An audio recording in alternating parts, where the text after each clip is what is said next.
Hi VC, Martin here. This video is a response to Big Star 1000's Gimme 10 1973. This last week has been intense listening uh, exercise for me. I don't think I've been listening so much to records the last years as this week, and I must say that it's been very interesting for me and really thinking a lot about how the record sounds, thinking about the time it was released, but also compared to the other records from that year. It's been a very interesting thing, and also now it's when I had to choose 10, it was really difficult. Um, and still not sure if this is really my top 10, but okay, I have decided now, and let's start. The first one is Stevie Wonder, Innovations, was already shown. I don't think I need to say something. Besides it's a it's a great soul album, a very conscious, social conscious album, and it's a huge classic, and I love this album. Next up, another soul album. This is Marvin Gaye's classic album, Let's Get It On. Um, it's not as good as What's Going On, but I still think it deserves a place in the top 10. Here on this record, he leaves the social conscious topic in a sense. He's more focused on the romantic side of society, of himself, and but underneath you can really feel that it's also a very spiritual album. I don't know, if he. I read about that he wanted to make an album about love to God, and then all of a sudden it became more like a romantic love or a very sexual album in a way. Um, yeah, nevertheless, it's a really strong album in my opinion. Great songs, and I have a recommendation. Big Star 1000 showed What's Going On, the deluxe edition of that album, and there's also one for Let's Get It On, and on that the second CD on that release, there is a song called The World Is Rated X, which is, in my opinion, one of the strongest Marvin Gaye songs ever. It could have been. It sounds like something that could have been on What's Going On. It's really worth a listen, so please check it out. I'll place a link below so you can check it out. Next up has also already been shown, of course, the mighty Bob Marley and the Wailers here. Catch the Fire, maybe their strongest album. Yeah, they actually released two albums that year. This one and then Burning, which is more. I think there's some new songs, but most of them are already recorded, so it's kind of a collection. Yeah, but this is really great, and I agree with Big Star 1000. The overdubbed version that was originally released is also, in my opinion, the best. It makes the record more funky in a way, and probably also the reason why it initially got so popular, I guess. But still, this is a masterpiece. Next up, German artist here, Klaus Schulze, Cyborg. I was not sure. I don't think it's my favorite Klaus Schulze album, but it's really a strong one. It's at least one of the. It's in the top three, I would say. On this one, it's very minimalistic. It's like cosmic soundscapes.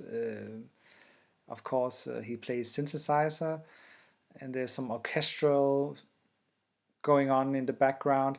Um, it's a hard listen, I would say, in the way that it's not something you put on every day, but when you really take your time, it's really worth it, and I can highly recommend it. The next one, Black Sabbath. Last time I didn't show Black Sabbath, so I thought I have to repay them by showing their release from 1973. This is Sabbath, Bloody Sabbath.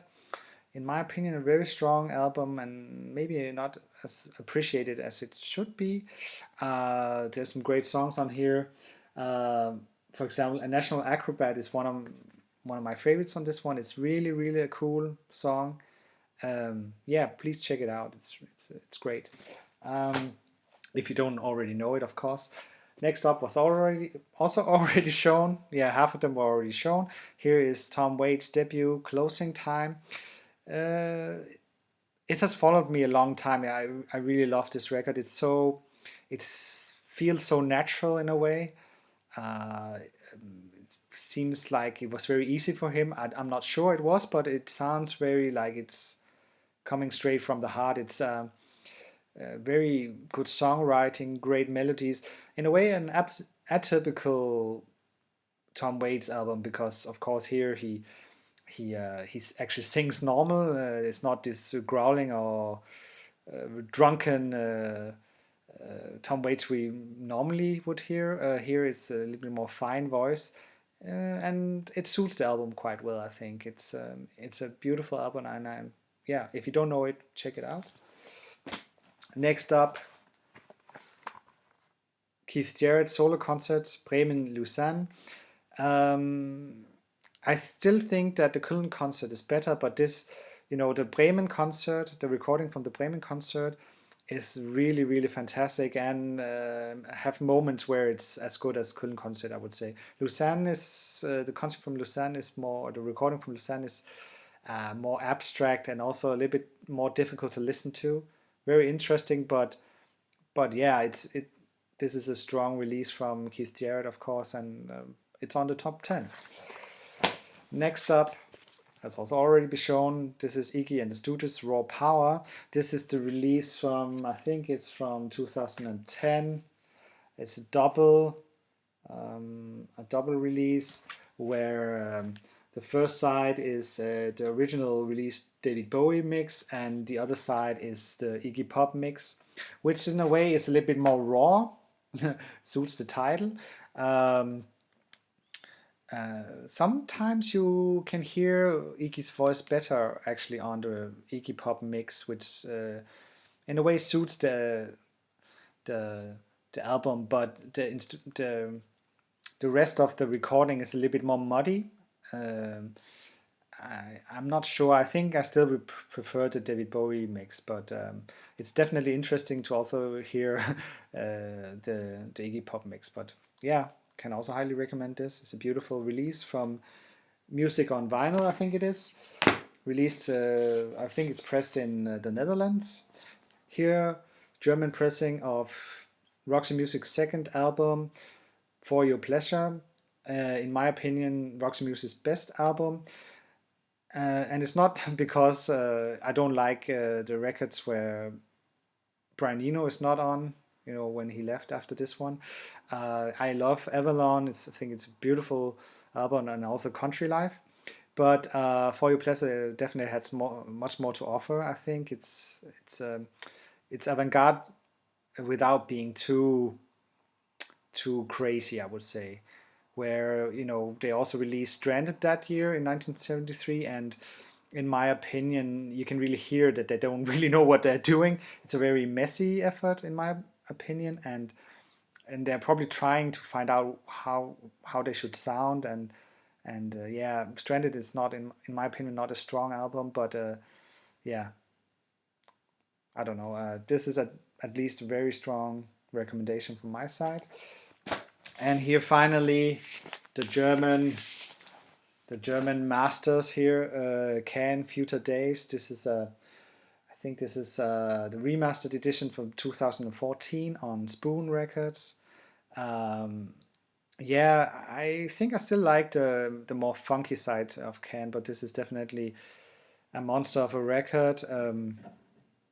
They yeah, of course it's a little bit more like ambient or a much more electronic focused album, and it's difficult for me to tell if it's been so. I guess it has been very influential, but to me today, in my taste what I listen to at the moment, I still find that the funky Ik Bamyasi is a better record. But yeah, a very strong record here. This was what I had chosen. Feel free to comment. Yeah, probably within the next week I will make an official introduction video to the VC where I'm gonna show a little bit of, yeah, of course I'm gonna talk about what kind of records I like, and maybe I will go through different topics. I don't know. We'll see. But yeah, have a nice evening. Ciao.